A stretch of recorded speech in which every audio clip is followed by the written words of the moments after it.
Okay, welcome back. We're just going to walk through some general basics and maybe sort of demystify multi-sample editing. So, deep inside this Phantom, it's going to be, and let's go back into here and just the regular program. So, in Tone Edit, you're basically dealing with partials, okay, just like the XV5080, and you have what they call 1, 2, 3, and 4. And when you're in the program edit, you're not really actually defining the actual partials, the ranges, what samples are on them, as you are the general properties. So we're talking about transposing. These are layers of parameters that you can affect all key groups that you have in here, okay? And so if I go into a program that I'm working on, a multi-sample, so we're just going to go right into here, you're going to see something real familiar to the EXS or what you would see in the MPC or whatever sample multi-sample you're using. And you think of these as ranges and layers or classifications. So here's 1, 2, 3, and 4. And so what that means is within a particular partial, which is what I'm in right now, if I actually go into edit, the partial is actually a multi-sample in itself, and you can name it. A partial can be one sound stretched all the way across the keyboard, or it can be several multi-samples across the keyboard, and it can be 128 multi-samples if you needed it to be that. So what actually defines a partial is when you define the range. So if I go into here, and I just hit the keyboard at the highest range, I'm building a bass sound right now. And so the highest note right here is actually going to be B here. It's going to be B3. Okay.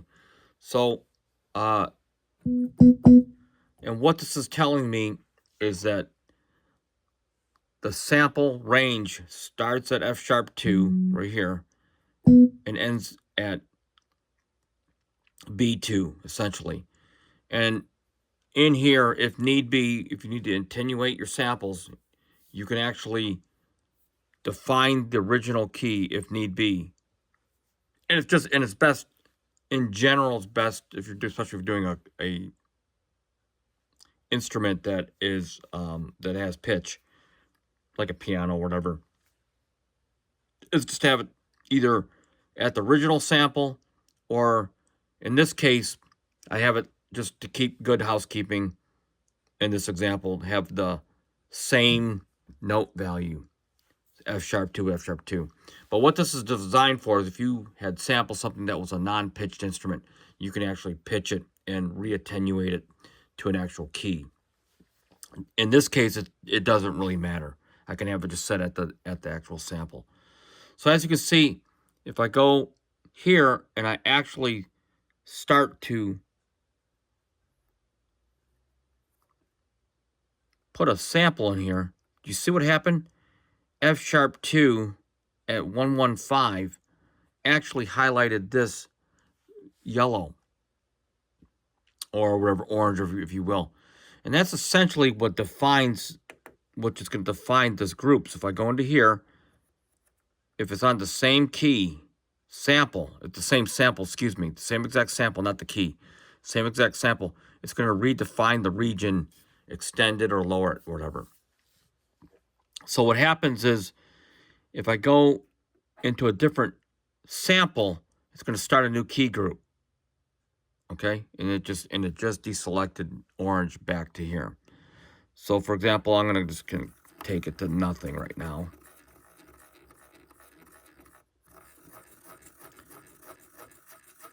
Or just go no assign. And so if I want this sample to physically end on a C, I can do that. I just extend it. Okay. Now, when you write this, and you can rename it, I have this named as MM low. What that's doing is it's creating a multi-sample right here, which I've now assigned to partial 1. That multi-sample has 1, 2, 3, 4, 5, 6 different samples in it. Okay, which is defined by 6 different zones. Okay, and those zones are defined by the sample themselves. So zone 1 is C0, zone 2 is F sharp 0, zone 3 is C1, and you kind of go up every 6 notes, whatever. So how do you create a layer then? If my low sound is here and my high sound is here, like that, how do you create that? Well, in partial 2, and I just hit the edit button here. In partial 2, this gives me the mapping, which is very similar to the first mapping layer. Only this contains different samples. And they can contain actually the same samples that were in the multi-sample 1 or partial multi-sample 1 that's been assigned, which is the low. Just know that this is a different layer. So you have the opportunity of creating a second layer that has maybe velocities that are just a little bit harder. Here's low. And then it goes higher. Then also it goes real high. So when you define that and create your zones, as you can see here, you write that. And I have this as MN mid. It's a name that you can create. Okay, and what that is creating right here another multi-sample that's assigned to partial number 2. So as you can see, I have what's not defined yet, as you can see here, but a third layer even. And I started this as multi-MM high. So let's just take a look and see what's going on. And then you can see I have higher velocities here. I get to see, and if I hit this real hard, I've got nothing. And that's because of 2 things. 1, I don't have anything assigned to it.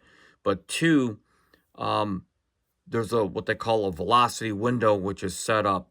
And you don't define it in the multi-sample edit. You define it in the tone edit. Okay, so it gets a little confusing, but we'll go over it in a second. So I'm going to create a higher velocity for C, C1. So all I have to do is find that multi-sample that I want defined. So C1 is at 127. That's multi-sample number 6. So I'm going to press on the next key. And I'm going to just go to multi-sample 6. The next key, multi-sample 6. Multi-sample 6. Multi-sample 6. As you can see, it's tedious. Multi-sample 6. And there's that higher velocity. And remember, I'm in the slot partial number 3, and I'm defining my third multi-sample setup, which is called MM high, which is right here, small print.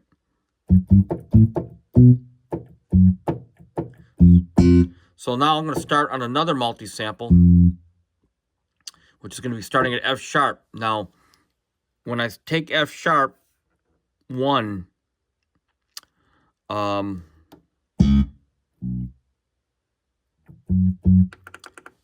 it's going to create, as long as another sampled entirely, it's going to, instead of extend the previous key group of C1, MM1 here, it's going to create a new one. So I'm going to do F sharp 1. Okay, and I'm going to create a velocity of 102. I'm going to use the velocity 102, which is sample 13, by the way.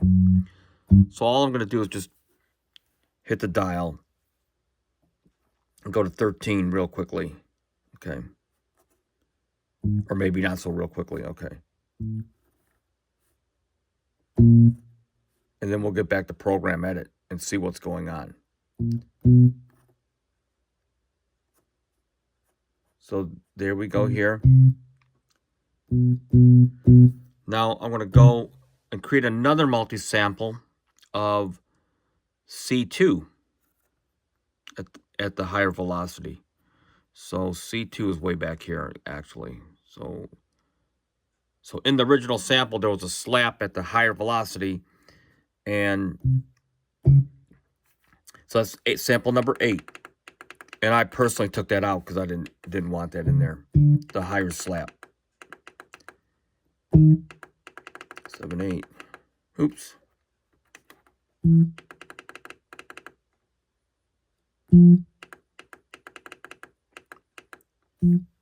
Okay, now we're going to do our last key group, so hold on a second here. So, let's see. Let me fix this little mistake. F#1, it created a new key group for that one note, and that's something that's cool. You can do it, but I didn't want that. Okay, so I saw that error right there. So we're going to do the last one, which is going to be F#2. So I'm going to find the F#2. This will all come together, and we're going to do it velocity 15. Okay. You can either scroll down or hit the key. So I can do scroll or hit the key, and it automatically go to that note.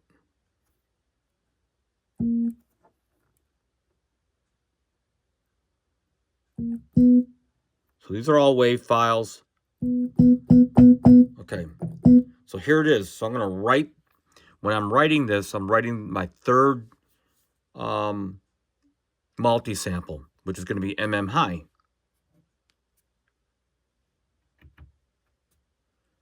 So what you're looking at is a multi-sample overview of multiple zones and multiple partials, which have multi-samples that I have just created. I've created a set of multi-samples of low bass sounds, mid bass sounds, and high bass sounds.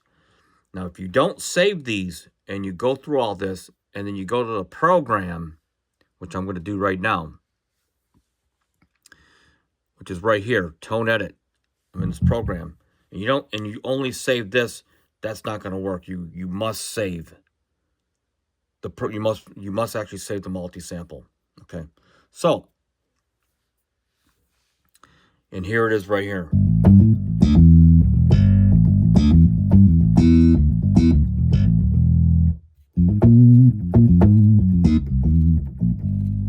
And that's the basics. Now, how do you actually, so these are all just wave files, right, that I put into here.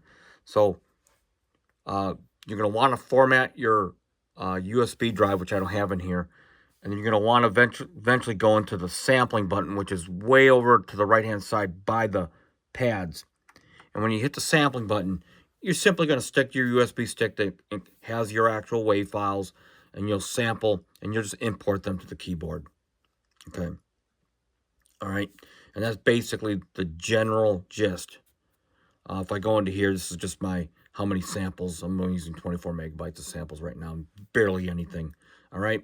And so once you got them in there, though, however, when you have them in there, that's kind of when you have to do your the creating multi-sample. And then there's the program, which I just showed right here. And if I go into here, let's just go into here and do Tone Edit. This is where we'll go to Pro. So if I want to octave shift this, which I'm going to go, 2 octaves, 1, 2.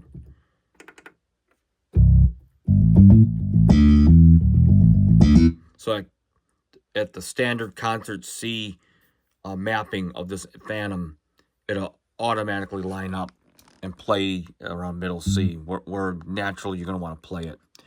And so, not going to get a whole lot into here, but here's your amp envelope, so you can change all this stuff. You can also do it from the controls on the Fantom. So if I go into amp envelope,